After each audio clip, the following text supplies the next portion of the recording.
Well, welcome again. Good to see everyone here. What I'd like to do is just give you an overview of the CFAR Developmental Core. As Kent mentioned, I'm the director, and Sally Permar is the co-director. And what I'd like to do today is just give you an overview of the services provided by the Developmental Core, briefly discuss NIH HIV/AIDS Research Priorities. This is important to the NIH in how they make decisions to fund their grants, and it also is important in how we make decisions to fund our small grants. And then I'd like to discuss at the end some funding opportunities that will come out of the Developmental Core this year. So what are the services the Developmental Core provides? If you've been here before, you've seen these before. But there's some updates that I want to give you. Aim 1 of our Developmental Core is to provide pilot funding via the Small Grants Program. I'll go over more about that in a minute. Aim 2 is faculty recruitment and retention. So you saw the list of names that Kent mentioned. The Developmental Core has played a big role in recruiting and retaining excellent faculty here. And then Aim 3 of our Developmental Core is our mentoring services that we provide. So for our pilot funding, Aim 1, our biggest activity, I guess, that gets the most attention is our Small Grants Program. And unlike in the past, to apply for a CFAR small grant, you must have a faculty position. And then applicants of the rank of instructor or assistant professor are required to have a mentoring plan and submit a completed individual development plan with their application. So these are items that we had included in our original CFAR grant application, but NIH also encourages these types of activities for the Small Grants Program to allow the CFAR to demonstrate that we are playing a role in faculty development and faculty mentoring. The small grants must address a research priority identified by the NIH, and I'll go over that list in a moment. And we have modified our small grants program from the past, and now our small grants can provide up to $60,000 in total direct costs for 1 year. That's up from about $40,000 in the past. So we're trying to provide an incentive for people to submit small grants to the CFAR. So our CFAR small grant review criteria, in my opinion, is very similar to the review process at NIH. The first thing that we consider is, does the grant application address an NIH HIV/AIDS research priority? And I'll show you some examples of that in a moment. What's the overall scientific merit of the application, the level of innovation and relevance of the proposal to AIDS research? So we basically use an NIH-style grant review. Our small grant is very similar to an NIH R03. It's a 6-page application for 1 year of funding, but we use the NIH templates to provide our criticisms and critiques and scores. So we very much follow the NIH model for grant review. We also want to see that the applications appropriately use the other CFAR cores when appropriate. So if you're proposing to do a lot of immunology work, it would be helpful to use the CFAR immunology core and not some other immunology core, or consider using the biostatistics core.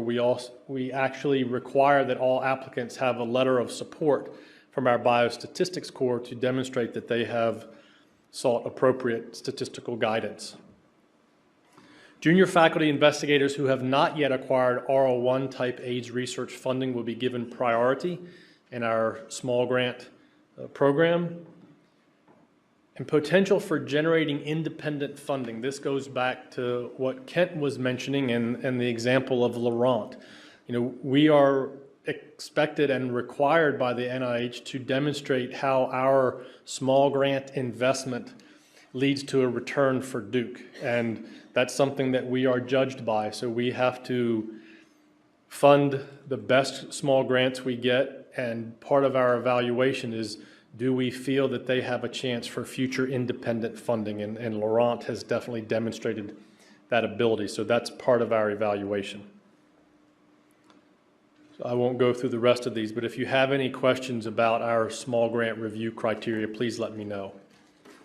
Faculty recruitment. So CFAR partners with departments, centers, and institutes to support recruitment of faculty involved in HIV/AIDS research, and I won't list all of those, but Kent has done that, and that's another important function of the CFAR developmental core. The last aim of our developmental core is our mentoring services. So as I mentioned, for junior faculty members that submit a CFAR small grant application, they are required to have a mentoring plan and an individual development plan. This is something that NIH encourages and really looks at our core as part of our mentoring services. Are we interacting with the junior faculty to provide mentoring and career development to them? So if the junior faculty already has an individual development plan or a mentoring plan with their home department, center, or institute, we will happily accept that. But if you do not have a developed mentoring plan in your home department, center, or institute, we can work with you to develop this to meet our expectations for the small grant application. Grant review training. So if you have never been on an NIH study section and were wondering what is involved in the grant review process, you can participate in our CFAR small grant review meeting as a trainee to observe the grant review process. You know, there's lots of discussion that happens during a grant review meeting, especially if you have one reviewer that thinks it's the best grant they've ever seen and another reviewer thinks it's the worst they've ever seen. So there's a lot of discussion and a lot of interaction that goes on to reach that final score. So if you have not experienced an NIH study section and you want grant review training, we can provide that as part of our review of the CFAR small grant application. So if you're interested in the grant review training, please contact myself, Sally Permar, or Kelly Plonk. Just get your name on a list or contact us and we'll get you involved.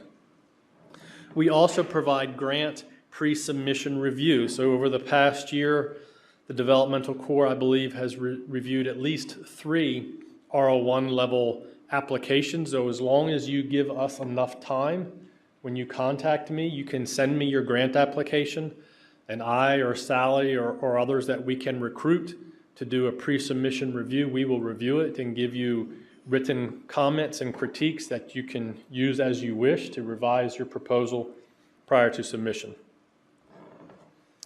So here is the web link from NIH that lists the NIH HIV/AIDS research priorities and guidelines for determining AIDS funding. So NIH uses this list when they evaluate HIV/AIDS grant applications for funding, and our small grant program also uses them.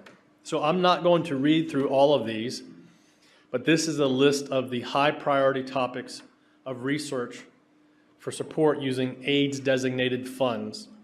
So if you are submitting a CFAR small grant application, I would encourage you to highlight the area of your grant application and specify to us, is it a high priority topic area? And if so, just say it. Our research addresses this high priority topic. Spell it out to us. Reviewers can be stubborn and thick-headed and not pay attention sometimes, so please just say it, and it will help us then understand exactly what your proposal is addressing, and we can determine if it meets a high priority topic or not. Here is a list of the medium priority topics of research support using AIDS designated funds. Again, I'm not going to read these, but they're at that web link, and if you need more information, please contact me later. Then finally, there's also a list of low priority topics related to AIDS designated funds. It's important to keep in mind that NIH is regularly updating their information. So this is a newer notice that came from NIH related to their research priority area, and this one is from the National Institutes of Mental Health, but this link provides their priorities for HIV research and funding. And finally, This fall, we will have 2 funding opportunities. We will have our typical standard CFAR small grant request for proposal that will go out. This includes the information I mentioned earlier with small grants that total up to $60,000 in direct cost. We also will have a partnership request for proposal this fall, and this will represent a partnership between the Center for AIDS Research and MEDX. MEDX is Medicine and Engineering at Duke, and here's the web link for that. And later today, we will hear from Dr. Donna Crenshaw to discuss and introduce what is happening within MEDX, but that's another funding opportunity. For this partnership RFP, the application must include engineering faculty in the proposal. So if you want to do that, look through the engineering faculty at Duke and get to work on putting a proposal out for that. We will release these RFPs in the next few weeks. So if you have any questions about activities or services provided by the Developmental Corps, please contact myself or Sally Permar, email, or stop me here today, or however you want to contact me. Please get in touch with me and I'll do my best to help you. If you have any questions, I'll be happy to answer them.